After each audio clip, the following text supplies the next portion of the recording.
अस्सलाम वालेकुम दोस्तों, वकील टीवी से मैं हूं मियां दाऊद। आज मैं आपको वो ख़बर बताने जा रहा हूं जो पाकिस्तान का रेगुलर मीडिया जो है वो शाया नहीं कर सकता, नशर नहीं कर सकता। ये एक बहुत बड़ा स्कैंडल है जिसके बारे में लाहौर हाई कोर्ट में एक दरख्वास्त दायर की गई है। वैसे तो पाकिस्तान में बहुत बड़े स्कैंडल जो हैं वो सामने आते हैं और बाद में वो खूह खाते भी चले जाते हैं, कोई उनकी तहकीकात नहीं करता। ज़िम्मेदारों को आज तक कभी सज़ा नहीं मिली और ना ही कभी ज़िम्मेदार जो हैं वो जेल की सुलाखों के पीछे गए हैं। जबकि हम देखें बकरी चोर, साइकिल चोर, अक्सर हम सोशल मीडिया के ऊपर देखते हैं जो है उनको पाकिस्तान का निज़ाम जो है वो जेलों में भेज देता है। लेकिन ये बड़े लोग जो हैं इनको कोई भी नहीं पूछता, बड़े अदारों को कोई भी बंदा नहीं पूछता। लाहौर हाई कोर्ट में एक दरख्वास्त दायर की गई है जो PIA के पायलट हैं मुमताज़ हुसैन साहब। ये कोई 20 साल से ज़ायद से PIA के अंदर अपनी खिदमात जो है वो सरअंजाम दे रहे हैं। उन्होंने लाहौर हाई कोर्ट के अंदर ये दरख्वास्त दायर की है नबील जावेद कहलू एडवोकेट की वसातत से। नबील जावेद साहब जो हैं ये एविएशन के जो कवानीन हैं उनके ऊपर पूरी एक अथॉरिटी है। एयरलाइंस किस तरह से काम करती हैं, उनके बाकी फंक्शंस किस तरह से हैं, इसके ऊपर इनकी मुकम्मल ग्रिप है। इसी वजह से ये एविएशन के जो मुकदमात हैं उनमें बहुत ज़्यादा शोहरत रखते हैं। इस दरख्वास्त में ये कहा गया है कि PIA का एक जहाज़ है जो तकरीबन 5 अरब से ज़्यादा मालियत का है, वो नहीं मिल रहा। तो लिहाजा PIA के पायलट ने अदालत से ये इस्तदा की है कि वो जहाज़ ढूंढने में अदालत जो है वो PIA के पायलट की मदद करे। हम इस दरख्वास्त में मज़ीद क्या बातें की गई हैं और ये असल मामला क्या है और ये क्यों है, इसके ऊपर नबील जावेद साहब से बात करते हैं। नबील साहब, बहुत शुक्रिया, आप बड़ी कोशिश करते रहे। बड़ा पुराना मुकदमा था, इसकी कोई खबर चला दे, किसी ने खबर ही नहीं चलाई। थैंक यू सो मच जी, बहुत शुक्रिया आपका। एक्चुअली ये जहाज़ जो है PIA का, ये बोइंग 777-200 सीरीज़ का जहाज़ है जिसका रजिस्ट्रेशन नंबर जो है APBGL है। ठीक।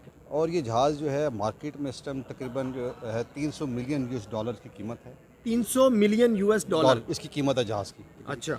और ये जहाज़ जो है बिल्कुल एयरवर्थी था, बिल्कुल फिट था। और ये फरवरी 2020 तक इसने उस महीने में 70 फ़्लाइटें की हैं। अच्छा जी, जबकि रिकॉर्ड के मुताबिक मार्च 2020 में इसने टोटल एक फ़्लाइट की ऑपरेट की है। ठीक। और एज़ पर द इंफॉर्मेशन मेरे जो क्लाइंट ने जो हमें इन्फॉर्मेशन प्रोवाइड की है और जो उन्होंने लेटर भी लिखा PIA को, उसमें उन्होंने कहा कि जी आपने मार्च 2020 में इस जहाज़ को लॉ इन्फोर्समेंट एजेंसी के हैंड ओवर किया ताकि इसमें वो एंटी हाईजैकिंग की ट्रेनिंग कर सकें। और ड्यूरिंग दैट ट्रेनिंग उस जहाज़ को इतना नुकसान पहुंचा कि कंपनी को जहाज़ राइट ऑफ करना पड़ा। राइट ऑफ करने का मतलब क्या है? राइट ऑफ से उससे मुराद ये है कि जहाज़ अब नाकाबिल इस्तेमाल हो गया है, यानी अब जहाज़ खंडर बन गया है।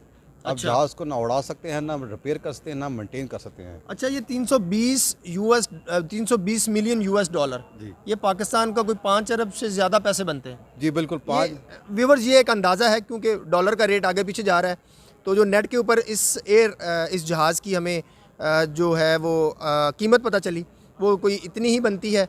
ये कम हो सकती है, ज़्यादा हो सकती है, लेकिन ये कीमत का तयन असल इशू नहीं है। जहाज़ कहाँ पे है सर? देखिए जी, जहाज़ as per my client information जो उन्होंने हमें प्रोवाइड की है, वो कहते हैं जहाज़ कराची जिला इंटरनेशनल एयरपोर्ट पर खड़ा हुआ है और मैनेजमेंट ऑफ PIA उन्होंने इस जहाज़ को 2 साल से छुपा के रखा हुआ है। इसको कैमोफ्लेज किया हुआ है, इस पर कवर डाला हुआ है, ना इसको कोई देख सकता है, ना इसकी इंस्पेक्शन कर सकता है। इवन जो क्रू है PIA का, जो पायलट्स हैं, जो ग्राउंड क्रू हैं, जो स्टाफ है, उन्होंने इस जहाज़ को 2 साल से नहीं देखा।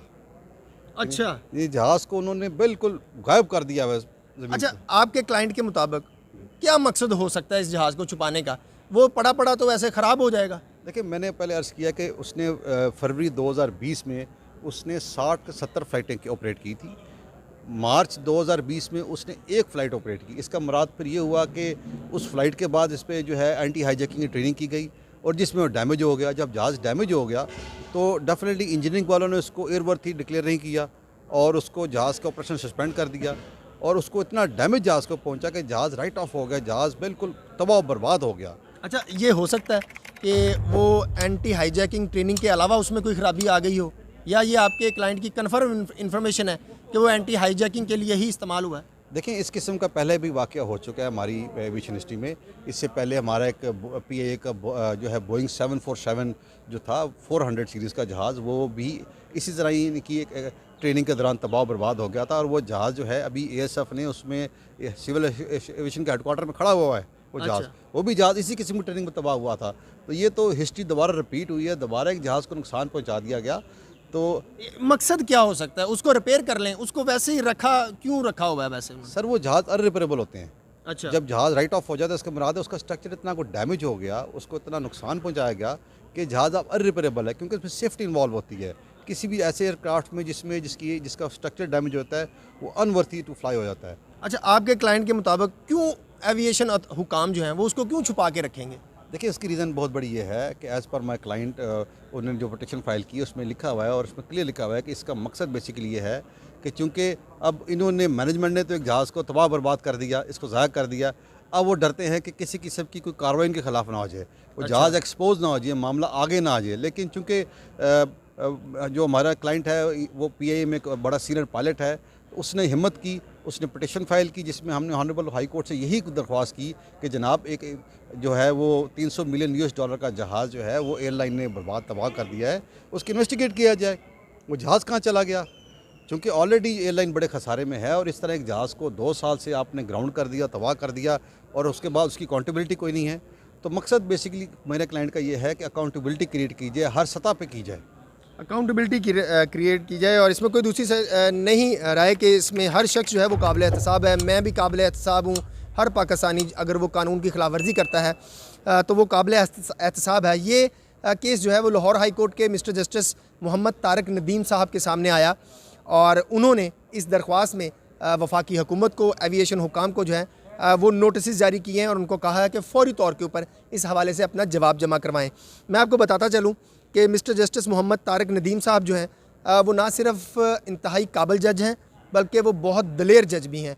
और जब वो किसी केस को टेकअप कर लेते हैं, कोई और उनसे बालातर वजह हो, उनसे केस ट्रांसफ़र ना करवा लिया जाए, अगर उनके सामने ये केस रहा और अगर उनके सामने इसके ऊपर बाकायदा बहस हुई और उनसे केस लेकर किसी और जगह पर ट्रांसफ़र ना कर दिया गया, तो यकीनन मिस्टर जस्टिस तारिक नदीम साहब जो हैं वो अपने माजी के फ़ैसलों और अपनी शोहरत के मुताबिक जो है इस केस का जो है वो मेरिट के ऊपर फ़ैसला करेंगे। और ये बात दुरुस्त है, PIA के जो पायलट्स हैं, PIA के जो हुकाम हैं, उनकी तरफ से इस बात की निशानदेही करना या ये हक मांगना कि कम अज़ कम इस जहाज़ का डैमेज क्या हुआ है, ये आवाम के टैक्सों का पैसा था, तो इसकी तहकीकात जो है वो होनी चाहिए। जो भी उसमें ज़िम्मेदार है, पायलट ज़िम्मेदार हैं, एविएशन हुकाम ज़िम्मेदार हैं, कोई और ज़िम्मेदार हैं, उसकी तहकीकात करके उनको सज़ा जो है वो ज़रूर देनी चाहिए। अगर इस मुल्क के वज़राए आज़म के ख़िलाफ़ कार्रवाई हो सकती है, उनको जेलों में डाला जा सकता है,